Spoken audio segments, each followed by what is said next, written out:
안녕하세요. 제이딕입니다. 이번 시간에는 엘리엇 파동 이론의 법칙 7번째 시간입니다. 오늘은 파동 균등의 법칙과 각 파동의 특징 중에서 1번 파동에 대해서 한번 알아보도록 하겠습니다.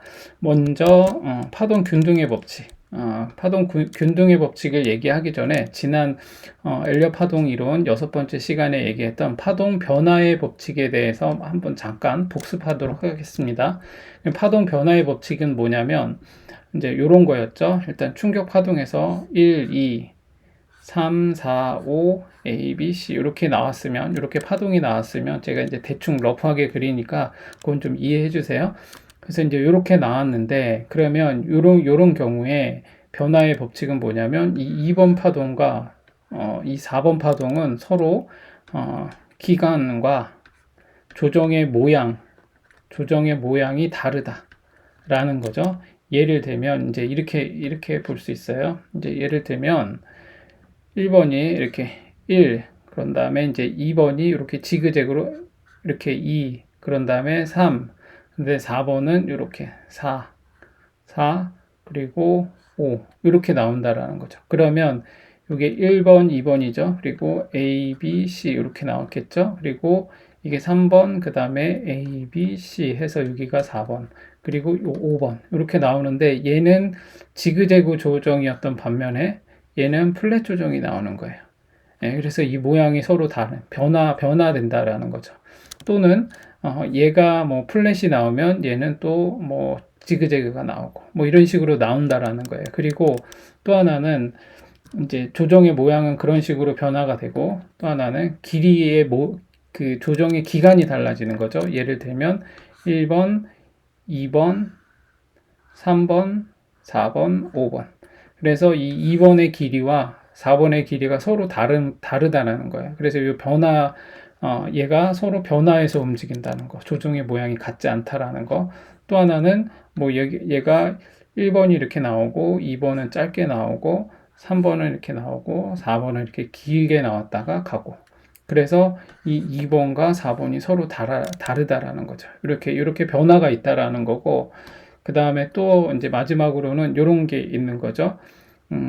상승 충격 파동에서 1번, 2번, 3번, 3회 1, 3회 2, 3회 3, 3회 4, 3회 5, 4, 5 이런 식으로 나온다라는 거죠. 그러면 뭐냐면 충격 파동에서 1번과 3번, 5번 이렇게 있죠. 1, 3, 5가 있는데 이 세 개 중에서 한 개의 파동이 이렇게 연장이 나오면 나머지 두 개는 서로 비슷하게 나온다라는 거예요. 그래서 절대로 한 개의 파동이 연장이 되면 나머지 두 개는 연장이 될 수 없다. 그래서 서로 이게 변화해서 움직인다라는 거거든요. 그래서 이제 그런 거를 지난번에 이제 얘기를 했습니다. 그래서 변화의 법칙은 그런 거고, 그러면 이제 균등의 법칙은 뭐냐?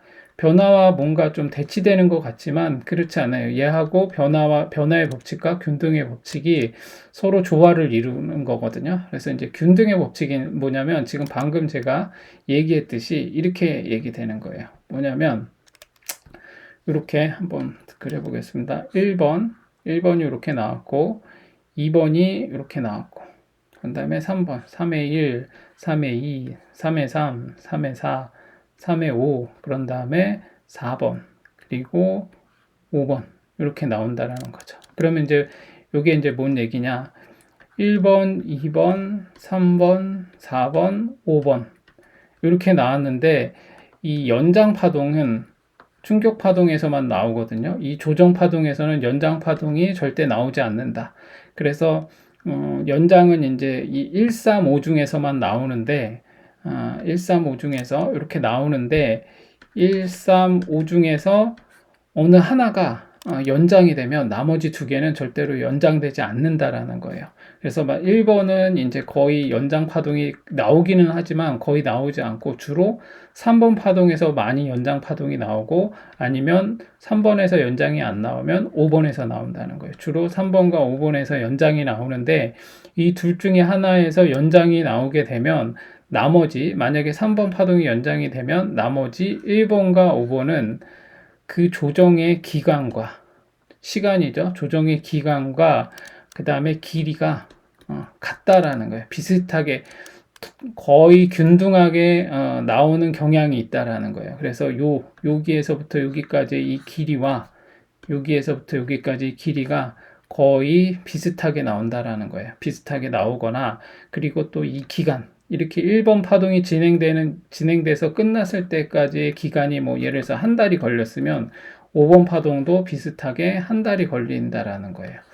이제 반드시 절대적인 건 아니지만 그런 경향을 띈다라는 거예요. 그래서 이 균등의 법칙이라는 거는 주로 이제 이렇게 이 충격 파동을 얘기할 때 이제 얘기를 하거든요. 그래서 이제 이 파동 균등의 법칙을 보면은 이 균등의 법칙을 이용하면 지금 방금 얘기했듯이 이 기간과 그 다음에 이 길이, 거리죠. 그러니까 요거는 이제 길이는 다르게 말하면 가격이라고 볼 수 있겠죠. 이 여기서부터 여기까지 뭐 만약에 500원이 상승을 했으면 여기에서도 500원이 상승하는 경향이 높다. 이제 이렇게 볼 수가 있는 거예요. 그래서 요거는 지금 뭐 그 균등의 법칙을 이용해서 만약에 어느 한 파동이 연장이 나오고 나면 이 균등의 법칙을 이용해서 이 기간과 가격과 길이를 예측해 볼 수 있다라는 거죠. 그래서 특히 이제 3번 파동에서 주로 연장이 많이 나오기 때문에 이 균등의 법칙을 적용할 때 가장 유용한 건 요 5번 파동의 길이와 가격,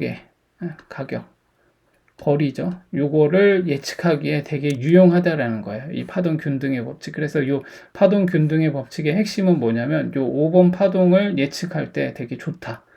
그렇게 보시면 좋을 것 같아요. 그런데 이 균등의 법칙은 절대 불가침의 법칙은 아니에요. 엘러 파동 이동 이론에서 이제 파동 변화의 법칙과 파동 균등의 법칙은 반드시 그런 건 아니지만 주로 그런 경향을 띈다라는 것이니까 너무 기계적으로 이렇게 갖다 붙여서 어거지로 이렇게 하시면 안 된다. 그래서 약간 융통성을 발휘해서 보면 좋다.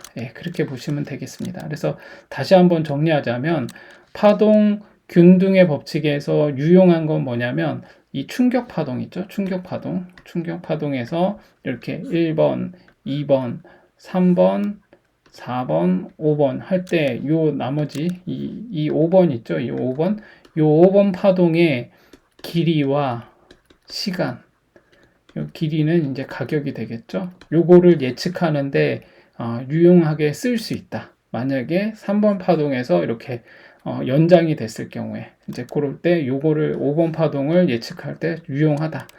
균등의 법칙은 이제 그렇게 보시면 되고, 이제 변화의 법칙은 뭐냐면 이제 조정 파동에서 이렇게 1번, 2번, 3번, 4번, 5번 이렇게 됐을 때 이 변화의 법칙은 이 조정 파동에서의 이 모양과 어떤 이 패턴, 1번 패턴과 이제 조정 모양이겠죠. 조정 모양과 그 다음에 길이.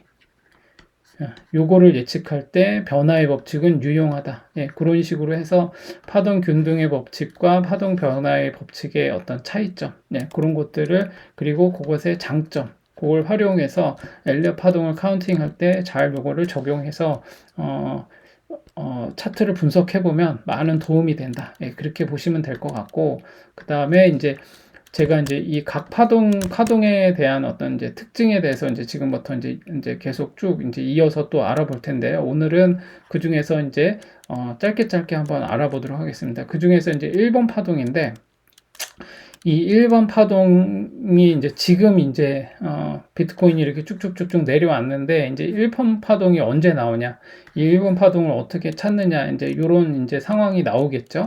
그래서 이제 1번 파동의 이제 특징을 이제 알아보아야 하는데, 이제 1번 파동에서는 이제 핵심이 뭐냐면 이 1번 파동이 갖고 있는 특징이 있어요. 근데 이제 요게 뭐냐면 이 1번 파동은 추세 전환점이라는 것에 포커스를 맞추면 돼요. 추세 전환점이다. 1번 파동은 추세 전환점이다. 왜냐? 이렇게 세 번의 하락 또는 A, B, C 이렇게 큰 하락이 나온 다음에 제가 이렇게 바닥 시그널이라고 이렇게 얘기했을 때 요 1번 파동 1, 2, 3 이렇게 나오죠. 그래서 요 1번 파동은 뭐죠?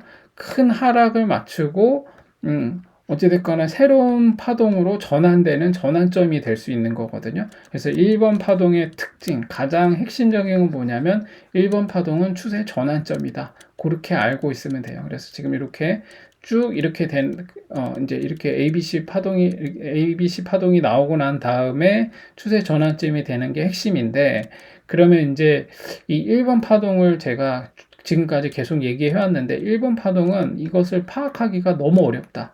왜냐? 제가 그런 얘기를 했었죠. 막 귀에 인이 박히도록 제가 241선 아래에서 파동 카운팅은 별 의미가 없다.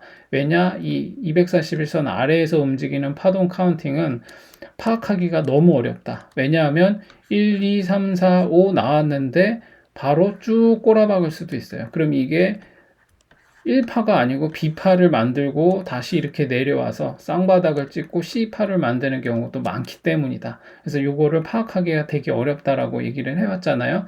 그거와 마찬가지로 지금 1번 파동은 그래서 현실적으로 이 바닥에서 이거 1번 파동을 찾기는 매우 어렵다. 예, 그렇게 알고 계셔야 돼요. 왜냐? 추세 전환점이기 때문에. 그럼 이제 왜 알기 어렵냐면 이렇게 지금 제가 얘기했죠. 이렇게 이게 241선이라고 한다면 이렇게 쭉쭉쭉쭉 뚫고 내려왔겠죠. 그런데 이게 조정 파동이 여기서 이제 막 일어나요. 조정 파동이 막 되게 특이하게 막 복합 조정도 나고 막 그러거든요. 근데 이게 조정 파동이 이렇게 있는데 이 조정 파동에서 특이할 만한 게 뭐냐면 이 조정 파동임에도 불구하고 1, 2, 3, 4, 5 이런 식으로 나오기 때문이에요. 이런 조정 파동이 이런 식으로 나오기 때문에 이게 1파동인지 B파동인지 되게 헷갈리는 경우가 되게 많이 생겨요. 그래서 이번에 비트코인도 약간 그렇게 나왔죠.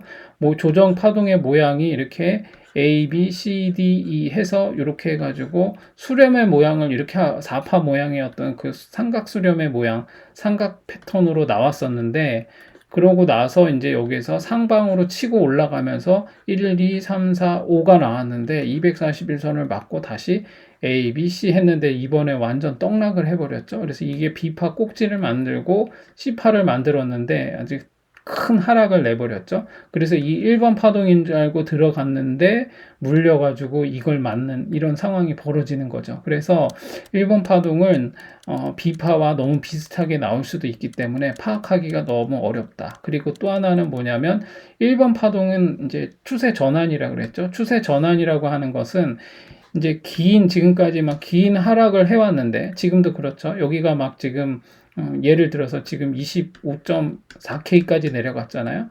이렇게 길게 내려오고 나서 이제 이렇게 올라오고 있는데, 이게 실제로 조정 파동인지, 새로운 파동인지, 길이가 1번 파동의 특징은 길지가 않거든요. 1번 파동이 막 이렇게 쭉 이렇게 올라오면서 1 이렇게 그리고 이렇게 가는 경우는 없어요. 거의 없다라고 봐야 되거든요. 그래서 그렇기 때문에 이 일반 파동은 파동의 길이가 짧아요. 그래서 이게 나중에 지나고 봐야 아는 경우가 되게 많거든요. 그리고 이 1번 파동은 되게 강력하게 움직이지가 않거든요. 그래서 그냥 흔히들 이게 단순 그냥 반등 아니야? 잠깐? 이렇게 간주되기가 되게 쉽기 때문에 조정 파동의 일부이거나 단순 반동이거나 뭐 그 기술적 반등? 뭐 이런 얘기 하면서 이게 이제 1번 파동을 그렇게 인식하기가 되게 쉽거든요. 그래서 이거를 파악하기가 되게 어렵다. 그래서 1번 파동의 특징은 추세 전환점이지만, 현실적으로 파악하기가 너무 어렵다. 그래서 그런 이유들, 이제 예를 들면, 지금 방금 다시 이걸 정리하면 1번, 조정 파동 중에서 이게 정말 반전된 건지 확인이 어렵다. 두 번째, 파동의 길이가 너무 짧다. 세 번째, 조정 파동의 일부로 간주되기가 너무 쉽다. 네 번째, 그냥 단순한 반등이 되는 것으로 착각하기가 쉽다. 그래서 이 1번 파동을 추세 반전으로 보면서 이게 진짜로 1번 파동인지 아닌지 파악하기가 너무 어렵다. 이제 그게 이제 첫 번째고, 이제 두 번째는 뭐냐면 이제 그렇다면 이 1번 파동에 그래도 이제 우리는 1번 파동을 찾아야 되잖아요. 그래서 1번 파동을 파악하는 이제 엘리엇이 1번 파동을 파악하기 위해서 이제 몇 가지 얘기를 했는데, 그래서 이제 그 중에서 첫 번째 1번 파동은 제가 오늘 오전에 비트코인 그거 올리면서 바닥 시그널 얘기하면서 1번 파동에 대해서 얘기를 했는데, 첫 번째는 뭐냐면 소파동으로 다섯 개의 충격 파동, 다섯 개의 파동으로 세분할 수 있어야 된다. 다섯 개의 파동으로 세분할 수가 있어야 된다. 이렇게 돼야 되죠. 이게 일봉 파동이라는 움직임이 나온 것 같은데 얘를 소파동으로 일봉에서 이렇게 나왔는데 이게 1번 파동인 것 같아. 그러면 이거를 확인하기 위해서는 이제 검사를 해봐야겠죠. 소파동, 뭐 1시간 봉이나 15분 봉이나 뭐 4시간 봉이나 여기에서 이게 확실하게 1, 2, 3, 4, 5 이렇게 파동이 5개로 이렇게 1, 2, 3, 4, 5로 세분이 되는지를 반드시 확인을 해야 돼요. 이게 이제 이게 1, 2, 3, 4, 5도 당연히 엘리엇 파동의 절대 불가침의 법칙의 어떤 조건에 부합해야 돼요. 이 소파동도 반드시 그렇게 부합을 해야 되는데 그렇게 소파동이 5개의 파동으로 세분이 된다. 그럴 경우에는 이게 이제 1번 파동일 가능성이 있어요. 반드시 그런 것은 아니지만 그렇게 해서 요게 5개의 파동으로 세분이 되는지 그것을 먼저 파악을 해본다. 그리고 이제 그런 다음에 그게 만약에 그렇게 파악이 됐다. 그러면 두 번째로는 뭐냐면 2번 파동이 시작된 지점을 파악해야 된다. 이제 이게 뭐냐면 이제 이게 1번이 이렇게 나왔잖아요. 그런 다음에 1, 2, 3, 4, 5가 나왔어요. 그러면 이제 2번 파동을 확인을 해보는 거예요. 이제 2번 파동이 이렇게 나왔잖아요. 그럼 이제 이 2번 파동이 확실하게 나왔는지를 확인을 하는 거예요. 2번 파동의 특징이 뭐죠? 2번 파동은 A, B, C 이렇게 나와야 돼요. 반드시 A, B, C로 나와야 돼요. 이 A, B, C가 아니라 무슨 뭐 1, 2, 3, 4, 5 이런 식으로 충격 파동으로 이렇게 내려오면 안 돼요. 그러면 이제 이 A, B, C가 ABC 조정이 어떻게 나오죠? 지그재그 조정이 있고 그 다음에 A, B, C 이렇게 플랫 조정이 있고 그 다음에 불규칙 조정이 있죠. A, B, C 이렇게 해서 A보다 C가 더 높은 자리에서 이렇게 되고 여기 1파의 고점보다 더 높게 올라갔다가 요 B파가 올라갔다 내려오는 게 있어요. 그리고 뭐 복합 조정도 있겠죠. 뭐 예를 들면 A, B, C가 있는데 얘는 파동 그 변화의 법칙에 의해서 A 파동이 예를 들어서 지그재그가 나왔어요. 그런 다음에 여기는 A, B, C 이렇게 나왔겠죠. 그런 다음에 여기에서는 뭐 이렇게 요게 플랫으로 나오고 요 A, B, C는 플랫으로 나오고 얘는 지그재그로 나오고 얘는 마찬가지로 뭐 A, B, C 뭐 이런 식으로 나오겠죠. 그래서 요 A, B, C가 어떻게 이제 A, B, C 조정 이 파가 A, B, C로 확실하게 세분이 되는가를 확인을 하는 거예요. 만약에 그렇게 됐다라고 하면 얘가 이제 1번 파동이라는 조건이 형성이 되겠죠. 그러면 2번 파동의 또 하나의 특징은 뭐냐면 2번 파동의 절대 불가침의 법칙은 2번 파동의 저점이 이 C파의 저점이 1번 파동의 시작점을 치고 내려가면 안 된다. 예, 그런 조건이 있죠. 그래서 그렇게 되는지를 한번 확인하는 거예요. 그래서 얘가 확실하게 A, B, C가 나왔다. 그리고 이 절대 불가침의 법칙을 침범하지 않았다.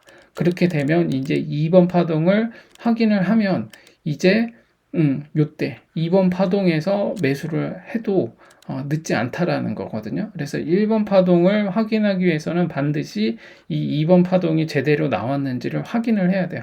그러면 이제 여기서 이제 새로운 파동이 나올 수 있으니까 3번 파동이. 그러면 1번과 2번이 완성이 됐다라고 하면 이제 이게 충격 파동으로 간주가 될 수 있는 거죠. 근데 이게 ABC로 내려오는 게 아니라 이게 쭉쭉쭉쭉 하면서 이렇게 여기까지 내려와서 1번을 치고 내려오면 이게 1번 파동이 아닌 거예요. B번 파동이 되겠죠? 이제 이런 식으로 되는 거니까 반드시 1번 파동이 나왔다고 해서 이 1번의 꼭지에서 매수를 하면 안 돼요.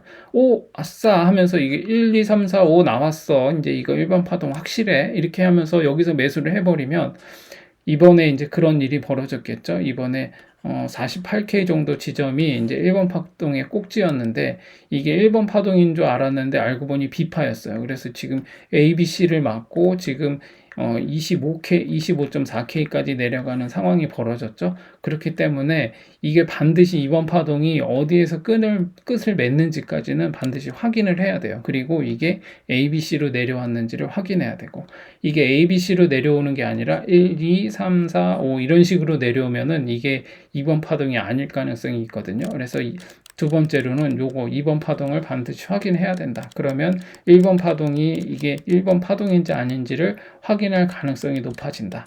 그리고 이제 세 번째로는 뭐냐면 보조 지표를 확인해 보면 된다. 이제 그래서 제가 그런 얘기를 했죠. 지금 이렇게 1, 2, 3, 4, 5, A, B, C 하면 요 이제 C 파동, 요 A, B, C 파동이 했을 때 이 C 파동의 끝자락은 RSI 30 이하라고 얘기했죠. 그래서 이 C 파동의 끝자락에서 RSI 30 이하까지 내려갔는지, 제가 특히 주봉상 RSI 30 이하라고 얘기를 했죠. 이렇게 내려갔는지를 확인을 해보면, 이번에 비트코인이 그랬죠. 이번에 비트코인이 거의 지금 C파까지 나왔거든요. 여기 거의 이 C파가 여기 RSI 30, 거기 딱 그 언저리까지 지금 내온 상태거든요. 근데 아직 여기까지 뚫고 내려가진 않았죠. 그래서 이게 나왔는지 한번 확인을 해보는 거예요. 그래서 보조지표 첫 번째는 RSI 30 이하인지 확인을 하고, 두 번째는 뭐냐면 이제 스토캐스틱. 예를 들어서 이제 스토캐스틱도 이렇게 두 개의 선이 있죠. 그래서 이제 이게 하나는 K가 있고 하나는 D가 있고 이렇죠. 그랬을 때 K와 D가 15선 이하로 떨어졌는지 확인을 해보는 거예요. 그러면은 이게 이제 과매도 구간에 들어가서 떨어져서 올라왔다. 뭐 요거를 확인을 해보면 되는 거죠. 근데 스토캐스틱은 반드시 이것만 보면 안 돼요. 지금 이런 여러 가지 조건들이 다 부합했을 때 1번 파동에 1번 5개로 세분이 됐는지 확인하고 2번 파동이 확실히 나왔는지를 확인을 해보고, 요 자리에서 지금 스토캐스틱이랑 RSI가 어떻게 나왔는지를 확인하는, 그것이 부합을 하는지를 볼 때 스토캐스틱 K와 D선이 15 이하로 떨어졌는지를 확인하는 거예요.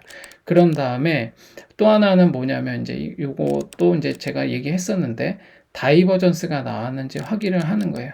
이렇게 지금 예를 들어서 우리가 이렇게 A, B, C 이렇게 나오잖아요. 그러면은 A와 C를 연결한 선, 그러니까 이렇게 A, B, C 이렇게 돼 있으면 요 A, B, C 이렇게 했는데, 이 A와 이렇게 C를 연결했는데 요 선이 RSI 연결한 선하고 반대로 상승 다이버전, RSI는 이제 뭐 이렇게 있겠죠. 근데 이렇게 위에 선을 이렇게 연결했더니 A와 C는 이렇게 내려왔고 그 다음에 RSI는 반대로 이렇게 올라간다. 그러면 이게 이제 상승 다이버전스거든요. 그래서 요 1파 지점에서, 요 C파 지점에서 이렇게 A, B, C가 내려왔는데 요 A, B, C에서 요 A와 C를 딱 연결했는데 이게 보니까 하락이잖아요. 근데 여기에서 RSI가 이렇게 반대로 움직이고 있는 모양이 나오면 상승 다이버전스가 나오는 거죠. 그래서 이런 모든 것들이 부합하는데 다이버전스까지 나와줬다라고 하면 이게 1파가 시작됐구나 라고 볼 수가 있는 거예요. 그래서 지금 이렇게 1번 파동을 확인하기 위해서는 이렇게 5개의 파동으로 세분되어야 되고, 그 다음에 두 번째로는 2번 파동이 확실하게 나왔는지를 확인하고, 세 번째로는 보조지표를 확인해야 된다. 그래서 보조지표가 RSI 주봉상 30 이하로 떨어졌는지, 그리고 스토캐스틱이 K와 D가 5선 이하로 떨어졌는지, 그리고 ABC 조정에서 이렇게 ABC 조정에서 A와 C를 연결했는데 RSI에서 이렇게 상승 다이버전스가 나왔는지, 이런 것들을 총체적으로 좀 확인을 하는 거예요. 그래서 오늘 제가 여기에 더해서 제가 오늘 비트코인 그 바닥 시그널 영상에서 말씀드렸듯이 이렇게 ABC가 나왔는데 쌍바닥을 확실하게 찍고 여기에서 적산병이 나왔다. 그리고 여기에서 나오는 캔들의 모양까지 부합했는데 이거를 적산병이 나온 거를 카운팅을 해보니 여기서 소파동에서 A 1, 2, 3, 4, 5가 나왔다. 그러면 이제 이게 1파의 경우가 이제 확신이 좀 들겠죠. 그런 다음에 ABC 조정이 나오는 것까지 확인을 해봤는데 2파 조정이 나오는 걸 확인을 해봤는데 여기에서 이제 더 이상 내려가지 않고 여기 1파를 돌파해서 올라가는 모양이 나오는 거예요. 그러면은 이제 이게 1파가 확실하구나. 그러면 제가 계속 얘기했지만 매수는 이 1파 돌파할 때만 매수를 해도 여기 3파, 4파, 5파가 남아있기 때문에 이만큼의 수익을 낼 수가 있는 거예요. 그래서 1번 파동은 지금의 지금까지 설명한 대로의 그런 경향이 있기 때문에 그것들을 파악하되 반드시 1번 파동 꼭지에서 매수하기보다는 차라리 2번 파동이 확실히 나온 요 지점에서 ABC가 확실하게 진행되는 그 지점에서 매수 타점을 노려보는 것도 나쁘지 않다. 그래서 그런 정도로 보시면서 실전에서는 그렇게 매매에 활용을 하면 좋을 것 같습니다. 그래서 오늘은 이 파동 균등의 법칙과 1번 파동에 대해서 좀 알아봤는데, 다음 시간에는 제가 2번 파동, 3번 파동 이어서 한번 쭉 다시 한번 얘기해 보도록 하겠습니다. 예, 그래서 오늘은 일력 파동 7번째 시간 이 정도로 해서 마치도록 하겠습니다.